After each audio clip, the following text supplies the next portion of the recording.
ভাষা শহীদদের শ্রদ্ধা জানানোর মধ্য দিয়ে সারা দেশে যথাযোগ্য মর্যাদায় পালিত হচ্ছে অমর ২১শে ফেব্রুয়ারি ও আন্তর্জাতিক মাতৃভাষা দিবস। দিবসটি উপলক্ষে রাত ১২টা ১ মিনিটে লালমনিরহাট কেন্দ্রীয় শহীদ মিনারে পুষ্পস্তবক অর্পণ করে ভাষা শহীদদের প্রতি গভীর শ্রদ্ধা জানান দুর্যোগ ব্যবস্থাপনা ও ত্রাণমন্ত্রী আসাদুল হাবিব দুলু।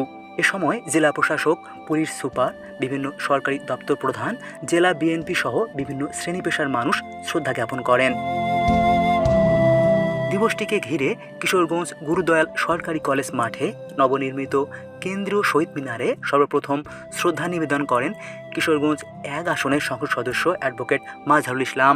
এরপর জেলা প্রশাসক Aslam Molla, police super doctor S M. Farhad সহ বিভিন্ন ব্যক্তি প্রতিষ্ঠানের পক্ষে পুষ্পার্ঘ্য অর্পণ করা হয়। মেহেরপুরে আন্তর্জাতিক মাতৃভাষা দিবস উপলক্ষে ২১-এর প্রথম প্রহরে ডক্টর শহীদ শামসুজ্জোহা পার্কের কেন্দ্রীয় শহীদ মিনারে ভাষা শহীদদের প্রতি গভীর শ্রদ্ধা নিবেদন করা হয়। জেলা প্রশাসনের পক্ষে শ্রদ্ধা নিবেদন করেন জেলা প্রশাসক ডক্টর সৈয়দ এনামুল কবির। পরবর্তীতে সরকারি বেসরকারি বিভিন্ন দপ্তরের প্রধান, শিক্ষা প্রতিষ্ঠান, সামাজিক ও সাংস্কৃতিক সংগঠনের প্রতিনিধি সহ সর্বস্তরের মানুষ শহীদ মিনারের বেদিতে ফুলের শ্রদ্ধা নিবেদন করে। মুন্সিগঞ্জেও ভাষা শহীদদের প্রতি গভীর শ্রদ্ধা নিবেদন ও পুষ্পস্তবক অর্পণ করেছেন সর্বস্তরের মানুষ।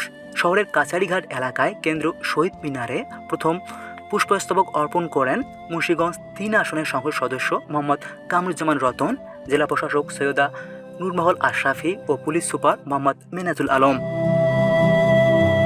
বিনম্র শ্রদ্ধায় মাদারীপুরে আন্তর্জাতিক মাতৃভাষা দিবস পালন করা হয়।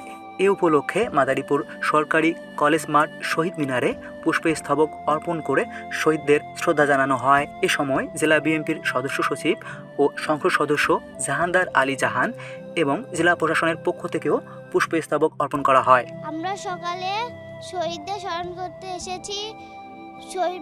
শহীদের ভাষা আন্দোলনের জন্য প্রাণ দিয়েছিল যারা, তাদেরকে স্মরণ করতে এসেছি। 21শে ফেব্রুয়ারি উপলক্ষে আসলাম, কবিতা আবৃত্তি করলাম, ভালো লাগলো।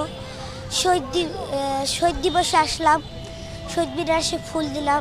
আজকের এই দিনে আমরা আমাদের বাংলা ভাষায় কথা বলার অধিকারটি ছিনিয়ে আনতে পেরেছিলাম। আজকের এই দিনে আমরা সকল ভাষা শহীদদের স্মরণে শহীদ মিনারে প্রভাত ফেরি শেষ করে এসে পুষ্পস্তবক অর্পণ করে তাদের স্মরণ করেছি। আমরা গর্ব করে বলতে পারি এ ভাষা আমাদের, এ ভাষা আমাদের এবং সারা পৃথিবীর ভাষা হিসেবে আজকে পরিচিত বাংলা ভাষা। এছাড়াও খুলনা, পাবনা, সাতক্ষীরা, নাটোর, চুয়াডাঙ্গা সহ সারা দেশে বিনম্র শ্রদ্ধায় আন্তর্জাতিক মাতৃভাষা দিবস পালিত হয়েছে।